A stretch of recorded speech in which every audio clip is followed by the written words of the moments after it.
신앙생활에 있어서 실제적으로 유익을 주는 것이 성찬 예식입니다. 문자적으로 해석을 해서 성찬, 떡과 포도주를 문자적으로 해석하면 떡과 포도주를 우리가 먹고 마시면 그리스도의 몸으로 그리스도의 피로 이해하는 사람들도 있습니다. 또 어떤 사람들은 그것을 상징적으로만 이해해서 주님과의 실제적인 만남 그리고 성령의 강권적인 역사하심에 대해서 인정하지 않고 그냥 간과하면서 기념한다, 기념설을 주장하는 사람들도 있는 것 같습니다. 오늘 본문 48절을 보면 같이 읽어볼까요? 48절 시작. 내가 곧 생명의 떡이니라. 이 말씀은 누가 한 겁니까? 누가 하신 말씀이죠? 어린이 여러분 다시 한번 누가 하신 말씀이에요? 예수님. 야, 내가 주일학교 가르치다 보니까 세 가지 중에 한 가지만 하면 맞아. 모르면 하나님, 그 다음 모르면 예수님, 그래도 모르면 성령님 하면 다 맞는다. 다시 한번 묻겠습니다. 여러분, 내가 생명의 떡이라라고 누가 말씀하셨다고요? 주님이 말씀하셨어요. 얘들이 헷갈리기 시작했어요. 주님이 누군지. 주님이 예수님이야. 여러분, 주님께서 이렇게 말씀하신 뜻이 무엇일까 우리 한번 생각을 해보았으면 좋겠습니다. 마가복음 14장 22절 이하에서 주님은 유월절 만찬을 하셨습니다. 제자들을 다락방에 모아놓고 최초의 성찬식을 거행하셨습니다. 그때 주님은 떡을 떼어 주시면서 이것은 내 몸이니라 라고 말씀하셨습니다. 그리고 포도주를 주면서 이것은 내 언약의 피라고 말씀하셨습니다. 여러분, 이 말의 의미가 무엇입니까? 로마 카톨릭, 그러니까 천주교회와 같이 성찬의 떡을 문자적으로 예수님의 살이라고 해석하는 것을 우리는 주의해야 할 겁니다. 그래서 이걸 수종도는 사람들이 만약에 우리는 지금 카스테라 크게 썰었습니다만 작게 되어져 있는데 동전 크기처럼 이렇게 되어져 있는 그것이 만약 땅에 떨어졌다 큰일 납니다. 뭐 예를 들어서 제 뒤에도 선풍기가 있습니다만은 선풍기가 바람을 휙 해가지고 날아갔다 주님의 몸이 어떻게 된 거예요? 땅에 떨어졌어요. 이게 카톨릭 로마 천주교에서는 그렇게 이야기한다는 겁니다. 그런데 오늘 본문 49절에는 뭐라고 말씀해 주고 있습니까? 그 떡은 광야의 떡과는 다르다라고 말씀해 주고 있는 겁니다. 광야의 떡이 여러분 뭔지 아세요? 어린이 여러분, 광야의 떡이 두 글자로 뭐라고 하는지 압니까? 마치면 내가 저 풀장을 너네 집에 다 줄게. 뭔지 알아요, 여러분? 뭐라고? 크게 얘기해봐요. 좀 생각해봐야겠어요? 따라해 보겠습니다. 만나. 만나 알죠? 맛있어서 만나가 아니라 이스라엘 백성들이 일하지도 않고 아침에 나오면 이슬과 같은 것을 모아다가 만들어 먹었던 음식이 만나였습니다. 그것은 하나님께서 하늘에서 직접 주신 음식이었습니다. 그것을 광야의 떡이라고 하고 있는데 이 만나는 하늘에서부터 내려온 떡이긴 하지만 그것이 그들의 배고픔을 일시적으로 해결해 주었지만 영원한 생명에 이르게 하는 떡이 아니다라는 사실을 그렇게 말씀해 주고 있는 겁니다. 그러니까 생명의 떡은 만나가 아니었습니다. 만나는 일시적으로 우리의 배고픔을 채워주는 것이었지 영생에 이르게 하는 떡이 아니다라고 말씀해 주고 있는 겁니다. 생명을 유지하기 위해서 만나는 필요했습니다. 광야의 떡은 도움이 되었습니다. 그러나 영생하게 하는 떡이 아니므로 생명의 떡이 될 수 없습니다. 단지 그것은 앞으로 하늘로부터 오는 참된 생명의 떡이신 예수님을 예표해 주는 말씀인 겁니다. 예수님을 표현해 주고 있는 그림자와 같은 것이 만나였다는 겁니다. 오늘 읽었던 요한복음 6장 앞부분에 보면 생명의 떡은 또한 신비한 음식으로 말하고 있지도 않습니다. 또한 요한복음 6장 32절 33절에서 예수님은 자신을 따르는 제자들에게 내 아버지께서 너희에게 하늘로부터 참떡을 주시는데 하나님의 떡은 하늘에서 내려 세상에 생명을 주는 떡이다 라고 말씀하고 계십니다. 그러자 그 소리를 들었던 무리들이 그 떡을 좀 저에게 주세요. 그 떡을 먹으면 내가 영생하는 것을 내가 믿습니다 라고 그 떡을 달라고 요청하고 있는 겁니다. 그러니까 그 떡은 신비한 떡으로 생각하고 있는 겁니다. 그래서 신비한 떡을 먹으면 내가 영원한 생명을 누릴 수 있다라고 그렇게 기대하면서 주님한테 그 떡을 달라고 요청하고 있는 겁니다. 그것을 그대로 해석해서 로마 가톨릭에서는 우리의 떡이 그리스도의 몸으로 변한다라고 말씀하고 있는 겁니다. 성체성사, 그러니까 우리식으로 말하면 성찬 예식을 할 때 신부, 신랑 신부 말고 여러분 가톨릭 신부 아시죠? 사제가 축복 기도를 드리면 그때부터 떡은 예수님의 몸으로 바뀌고 포도주는 예수님의 뭘로 바뀐다고요? 피로 바뀐다라고 그렇게 해석하고 있습니다. 이것은 성경을 문자적으로 해석하고 있는 잘못된 해석인 겁니다. 그러나 마가복음 14장 22절 이하에서 주님께서 십자가에 달리시기 전에 최초로 제자들에게 성찬식을 거행하실 때 이것이 내 몸이니라 라고 떡을 떼어 주셨는데 문자적으로 그 의미를 이해하기는 어려운 겁니다. 여러분 보세요. 여기 잘 됐다. 오늘 나눠줄 떡입니다, 여러분. 떡 이거 나눠준다고요? 이게 무슨 떡이게요? 백설기. 그러니까 흰색이죠. 백설기가 있습니다. 주님께서 뭐라고 말씀하시냐면 떡을 떼어 주면서 이게 내 몸이야 라고 말씀해 주고 있어요. 여러분 떡을 떼어 주면서 몸이라는 말이 이상하죠. 예를 들어서 여기 볼살을 예수님의 볼살을 떼어 가지고 이거 먹어 내 몸이야. 아니면 허벅지 맛있겠어요. 치킨을 시켜도 다리가 맛있죠? 허벅지를 떼어주면서 내 몸이야! 라고 말씀하셨으면 우리는 이해할 텐데 떡은 여기 있고 예수님의 몸은 여기 있단 말입니다. 그러니 이 말씀을 문자적으로 이해하기가 많이 어렵습니다. 주님의 떡을 주시면서 내 몸이라고 말씀하실 때 주님의 몸이 지금 따로 있었다라는 겁니다.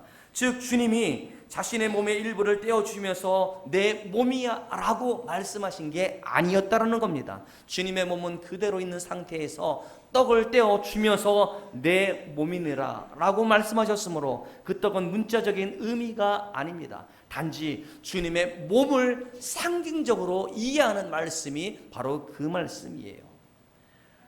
더 중요한 문제점은 가톨릭에서는 성찬 예식 때마다 실제로 주님의 몸이 찢기고 주님께서 피 흘리신다라고 그렇게 그들은 믿고 있습니다.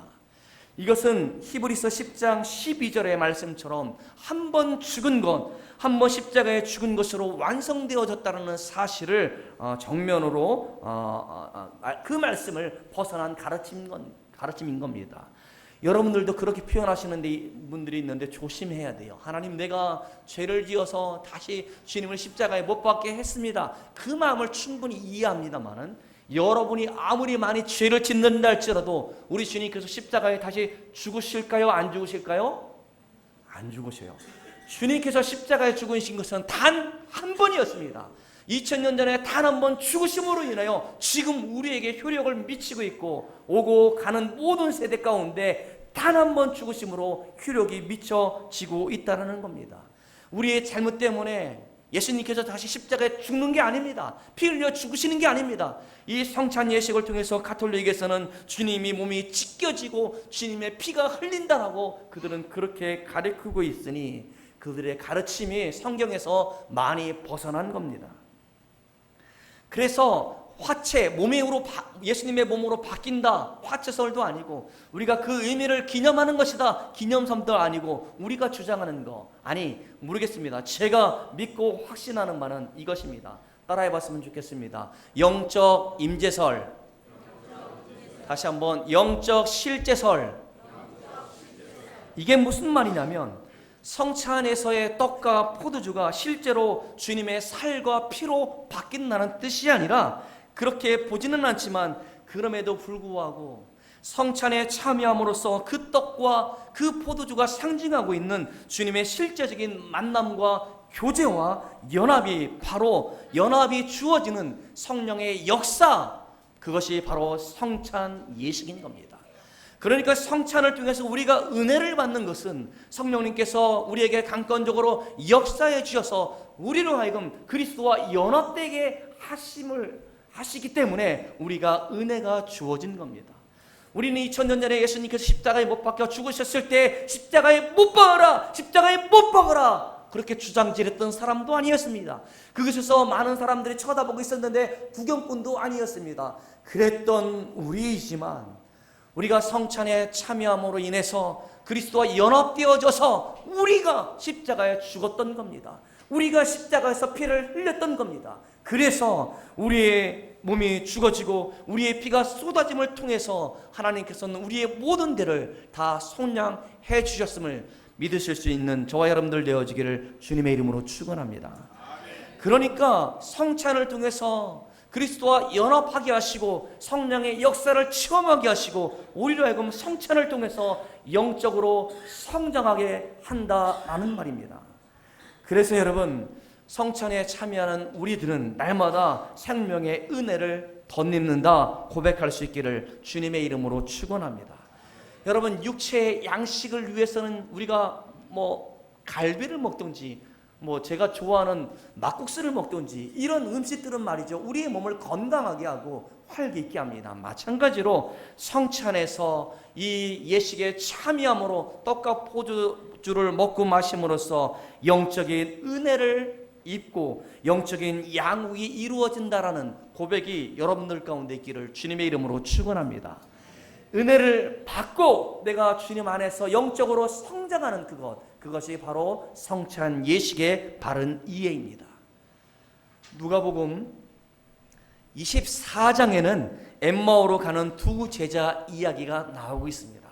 예수님께서 십자가에 못 박혀 죽으시자 실망했던 제자들 중 두 사람이 지금 엠마오로 가는 과정이었습니다. 두 제자는 그 가는 과정 가운데 주님을 만나게 되어졌습니다. 그러나 그들의 눈은 가리워져서 예수님을 알아보지 못하고 주님과 대화하기 시작합니다. 그러자 주님은 십자가에 죽었던 주님으로만 알고 있었는데 부활의 주님은 아직도 깨닫지 못한 그들 가운데 우리 예수님께서는 성경의 내용을 풀어 그들에게 말씀해 주셨습니다.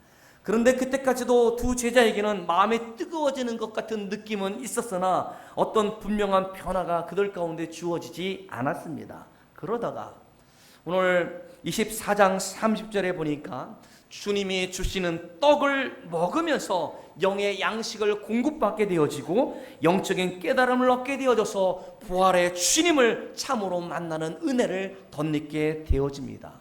이게 무슨 말씀이냐면 30절에 묘사하고 있는 내용이 바로 성찬식의 장면과 흡사하다는 것이죠. 떡을 가지사 축사하시고 떼어 그들에게 주시니 그들의 영안이 열려지고 부활의 주님을 그들이 주님 앞에서 고백하게 되어졌다라는 겁니다. 함께 있었어도 알지 못했는데 그들이 떡을 주님께서 축사하시고 떡을 나누어 주었을 때 그들의 영안이 열려졌다라고 성경은 그렇게 말씀해 주고 있는 겁니다.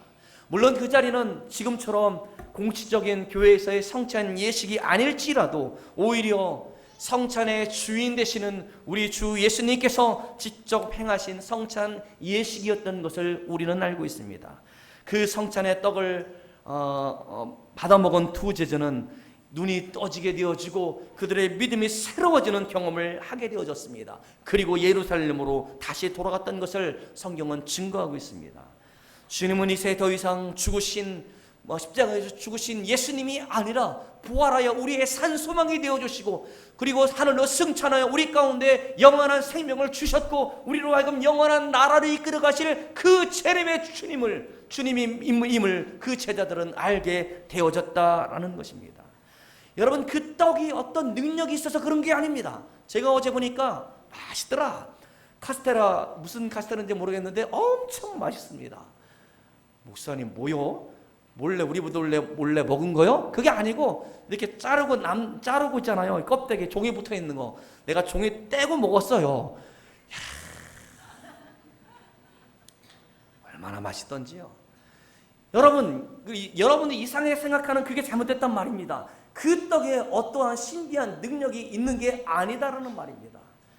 제가 늘 항상 여기 청년모실에 이렇게 가다 보면 손을 씻거나 물을 공급받거나 가다 보면 바닥에 분명히 저건 과일주 같아. 뭐 같은 게 있어요.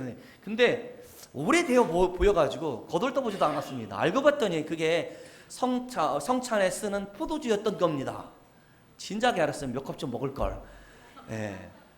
그래서 제가 한번 이게 어떤지 한번 먹어보겠습니다라고 제가 이 컵에다 말고요. 여러분 오늘 성찬에 쓰는 그 잔에다가 조금 먹어봤어요. 그냥 빙글빙글빙글 돌 정도로 세요. 무슨 말씀인지 아시죠? 그렇게 센 것을 담아 놓으셨더라고요. 그래서 물과 혼합해서 사용하는 것 같습니다. 여러분, 제가 그 떡을 먹었다고 해가지고 제가 불경한 겁니까? 제가 그 포도주를 미리 맛보았다고 해서 제가 잘못된 겁니까? 그것은 그것에 떡과 포도주의 신비한 능력이 있다고 믿는 사람들이 그렇게 이야기할 겁니다. 그렇지 않는 겁니다. 놀라운 영적인 양육과 회복의 은혜를 경험하게 되어진 것은 성찬의 떡을 받아먹은 두 제자에게 일어났던 것처럼 어떤 신비한 능력 가운데 그들에게 임했던 것이 아니라 성령의 초자연적인 역사가 그들 가운데 임하였다라는 겁니다. 그래서 주님이 주신 떡이 상징해 주는 영의 양식을 먹게 되어졌고 그 영의 양식으로 인해서 더욱 생명력 있는 산 신앙으로 살아갈 수 있는 겁니다. 그러니까 이 하늘에서 내려오는 생명의 떡은 아직 물론 주님을 말씀해 주고 있습니다만은 우리가 떡과 포도주를 나누는 데 있어서 우리가 실제적인 것은 아닙니다만은 영적으로 그것을 참여함으로 인하여 우리의 신앙이 영적으로 성장하게 되어지고 주님이 이 땅에 오실 그날을 소망하며 살게 하는 그 은혜가 바로 무엇인가? 그것이 성찬 예식이다라고 말씀해 주고 있는 겁니다. 오늘 우리 교회에서도 성찬 예식을 지금 시행하고자 합니다. 이러한 성령님의 강권적인 깨달음의 역사가 주어지는 은혜가 있기를 주님의 이름으로 축원합니다. 교회 안에서 절망과 낙담에 빠져 있는 성도들이 많이 있습니다. 그런데 교회에서 시행하는 성찬식으로 인해서 얼마나 그들 가운데 생명력 있는 영의 양식을 공급해 주고 있는지 우리 스스로 돌아봐야 할 겁니다. 여러분들 제가 오기 전에 4개월 동안 성찬식을 안 해서 의아하게 생각하는 사람들도 있을 겁니다. 매월 첫째 주에 성찬식을 했다라는 소식을 잘 듣고 있습니다. 제가 지난주에 강구했을 때 여러분들 가운데 뭐라고 말씀드렸습니까? 성찬 예식을 한 주간 동안 기도하면서 준비합시다 라고 강구했어요? 안 했어요? 기도하셨어요? 안 하셨어요? 보니까 새벽에 나오는 사람 평소랑 똑같더라고요. 아니야. 나는 그래도 믿음을 가지고 여러분 믿고 싶어. 여러분들이 집에서 속으로 기도했을 거야. 그죠? 4개월에 한 번 하는데 기도합시다라고 해도 변화가 없는 여러분들이 매월 첫 주마다 했을 때 얼마나 그것을 사모하면서 그 예식에 참여했는가 우리 스스로 돌아보자라는 말입니다. 그냥 의미 없이 떡과 포도주를 마시는 거야. 야, 너 배고프지? 너도 하나 먹어봐. 이러한 아이들 가운데도 이렇게 무분별하게 주는 그런 모습들은 진정한 성찬의 의미를 깨닫지 못하기 때문에 그런다라고 생각해 볼 수 있는 겁니다. 생명력 있는 영의 양식을 공급받는 은혜의 시간이 바로 성찬 예식인 겁니다. 그래서 하나님께서는 교회의 은혜의 방편들을 소개해 주고 있는데 이게 무슨 말이냐면 하나님께서는 은혜 주시는데 그냥 주시는 게 아닙니다. 여러분들이 영화를 볼 때 감동적인 눈물을 흘린다고 해서 그게 은혜가 아닙니다. 여러분들이 어떤 연인이 사랑을 고백할 때 너무나 감동스럽게 받아들여지는데 그것이 은혜가 아니고 하나님께서 은혜가 주시는 것은 세 가지입니다. 따라해 보겠습니다. 말씀, 기도, 또 뭘까요? 그렇죠. 성례입니다. 세례와 성찬을 통해서 우리들 가운데 은혜를 주시겠다라고 성경은 말씀해 주고 있습니다. 우리가 기도에 대해서 많이 강조를 하는 것 같습니다. 새벽기도, 특별 새벽기도, 금요기도에, 수요기도에, 중보기도, 협력기도, 많은 기도, 이러한 기도 생활은 우리 한국교회가 은혜의 자리로 나아가는데 효과적인 은혜의 수단, 방편이었던 것을 부인할 수 없습니다. 또 말씀을 통해서 우리에게 은혜를 주어지는데 성구를 암송하고 성경을 읽고 쓰고 제자 훈련들을 통해서 열심히 하나님의 말씀을 알고자 합니다. 그러므로 하나님의 은혜의 자리로 더욱더 나아갈 수 있었습니다. 그러나 그동안 성례가 은혜의 방편이 되는 것을 상대적으로 많이 놓치고 있었던 것은 아닌가 생각해 봅니다. 창립기념주일에 우리가 성찬 예배를 우리가 하나님께 드리는 것은 교회의 설립자 되어주시고 창립자 되어주신 하나님께 성가대가 아름다운 찬양으로 영화로보다 찬양했던 것처럼 성찬을 제정하신 주님의 명령으로 우리가 성찬에 참여할 때마다 성령의 강권적인 역사를 사모할 때 우리들 가운데 은혜가 주어진다는 사실을 여러분들 가운데 지금 말씀해 주고 있습니다. 그러니 성찬을 임하는 여러분들 가운데 은혜를 사모하는 마음이 있어야 할 겁니다. 기도하면서 한 주간 동안 나의 잘못을 돌아보고 회개하고 죄를 용서해 달라는 그런 마음으로 써야 될 것이고, 그리고 성찬에 참여함으로 인하여 성령의 강권적인 역사하심으로 인해서 내가 주님과 함께 연합되어진다, 주님과 함께 교제한다라는 그런 믿음의 고백이 여러분 가운데 있기를 주님의 이름으로 축원합니다. 마가복음 14장 25절에서 최초의 성찬 예식을 거행하신 후에 내가 포도나무에서 난 것을 하나님 나라에서 새 것으로 마시는 날까지 다시 마시지 아니하리라 라고 주님께서 말씀하셨습니다. 이는 요한계시록 19장에서 말하는 어린 양의 혼인잔치를 말씀해 주고 있는 겁니다. 교회와 주님의 온전한 연합의 축제가 될 날이 있다는 사실을 말씀해 주고 있는 겁니다. 그러니까 주님과 함께 누릴 그날의 온전한 영광과 기쁨의 성찬을 소망하면서 이 땅에서부터 성찬을 통하여 부활의 주님을 만나고 떡과 포도주를 먹으면서 성령의 은혜를 누리실 수 있는 저와 여러분들 되어지기를 주님의 이름으로 축원합니다. 기도하겠습니다. 주님, 허물